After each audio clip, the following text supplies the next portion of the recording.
Hi, I'm David Hawk. I'm a retired Senior Master Sergeant with the United States Air Force. I spent 27 years on active duty, and more than 15 of those years I spent as a flight engineer on this aircraft that's behind me, the C-141. I started my journey with that job in December of 1987, whenever I was stationed in Charleston, South Carolina.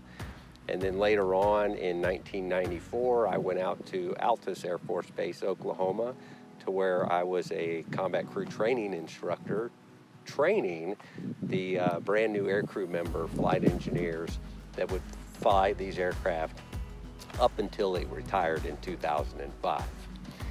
So let's take a look at this aircraft, will you? Shall we? So this aircraft, 650248, was manufactured in 1965. And so a lot of times, very rarely, during that time frame, would you have individuals who were actually older than what the airplane actually was.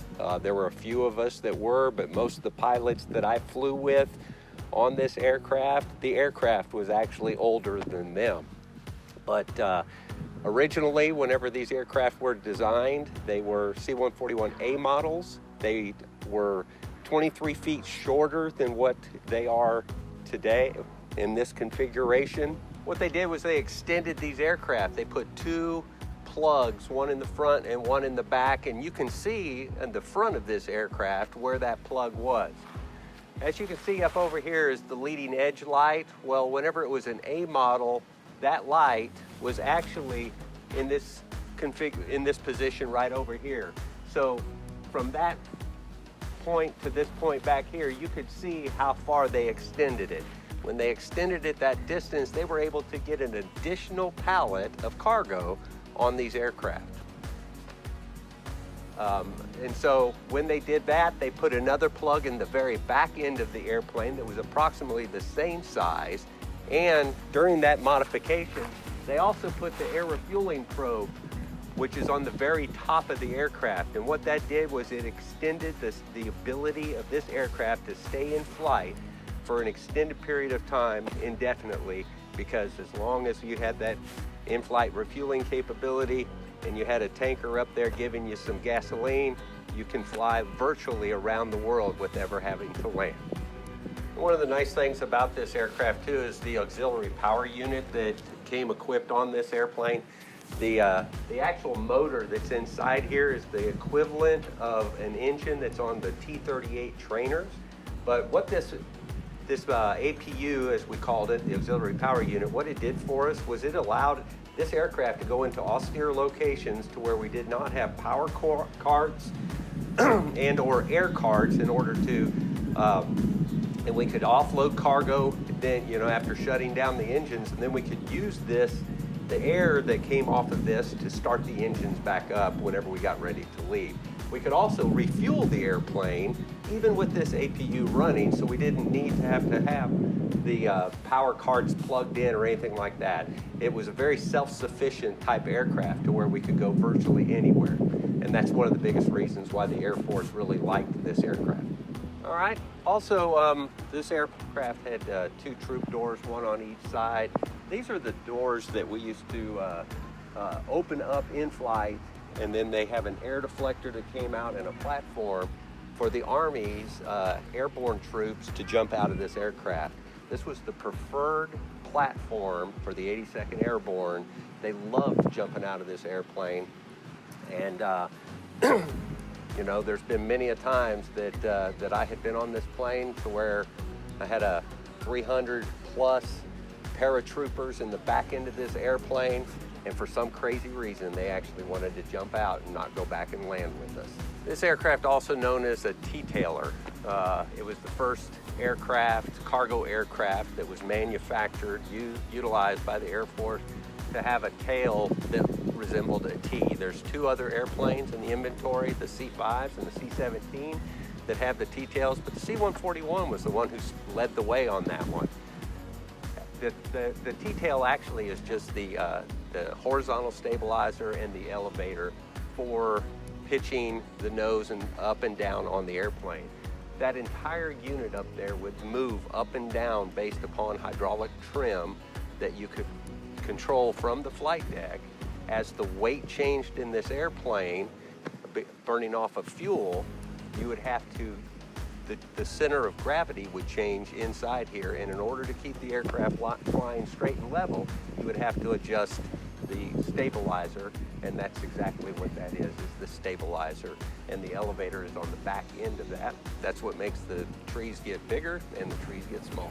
And the front end of that stabilizer is the HF antenna, and then the little D-shaped antenna was for the VOR ILS antenna. That was for the navigation aids for whenever it would assist the pilots in landing. These clamshell doors back here on the back end of this airplane, this is what we would open up and be able to load and unload cargo pallets, wheeled vehicles, or anything else that we may have loaded in that airplane. Whenever we were doing these massive troop drops and stuff like that, this is how we would load them in, was through this ramp and then close them up, because it was easier for these guys to go up the ramp into the back of this airplane than to go in through one of the side doors.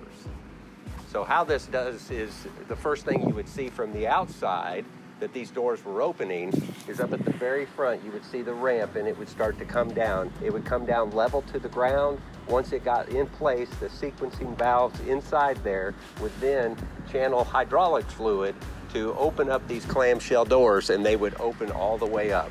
There was two different limits on these doors. One was for in-flight, because we could actually open them in flight and drop via airdrop. We could have heavy equipment come out here out of the back end of the airplane. And then we had the ground limit, which it would go even further opening so that we could have the forklifts, or K-loaders as they called them, to go in and line up, and then we'd be able to push the pallets on and off of the aircraft. Okay, and so these access ports right here where these caps are, these are the fuel caps. And so what we would do is we would have a fuel truck come in, and we would take the hoses off those fuel trucks, and after disconnecting one or two of these, then we would connect the hoses up to it, and that's how we were able to refuel this aircraft on the ground. So that brings me now to the landing gear. The landing gear, of course, you know, this aircraft sat very low to the ground, and so it was a scissor type landing gear system, and to where the wheels themselves would rotate, like the back end would come up, the front end would go down, and it would just kind of scissor itself into place. And as it went through this configuration, that top door would come down and this door would close up, and it would be very streamlined to where whenever you got up to 39,000 feet, that you would have no buffeting or anything like that. It was very nice and smooth. This airplane was also powered by 4 Pratt & Whitney TF-33 16-stage jet engines. Like I said earlier, that this was the very first jet engine cargo aircraft that the Air Force had in its inventory. These engines were capable of producing over 20,000 pounds of thrust at sea level, and they worked really, really good. A lot of things that we used to always talk about was the fact that this aircraft was not underpowered whatsoever. It had more power than what we were capable of doing, and sometimes we really needed that extra thrust to get this aircraft off the ground and get it accelerating and climbing as quickly as possible. So this is just a brief overview of my experiences with this aircraft. It's one of the most enjoyable experiences I've ever had in my life. It took me to places like Moscow, Berlin, virtually every continent in the US, or any continent about half the U.S. states. She was a workhorse, that's for sure. This was the aircraft that I flew on multiple times during Operation Desert Storm. The first Iraq War, was involved in the Panama invasion. And one of those memorable experiences on the Panama invasion was we flew this aircraft around completely empty for a full week. We kept going to these different places and we thought it was crazy as could be. But of course, the last stop we had when we woke up that morning, we realized that the invasion in Panama, whenever we went to go get Manuel Noriega and take him out of power, we were a decoy mission. And it's kind of, you know, it's very refreshing to know that a lot of things that we used to do on this aircraft, that it had an impact in this world. And some of my most favorite places of going was some of the austere locations in Africa and delivering humanitarian relief supplies to Sarajevo in the former Yugoslavia. And it's just, those experiences have been ingrained in my memory, and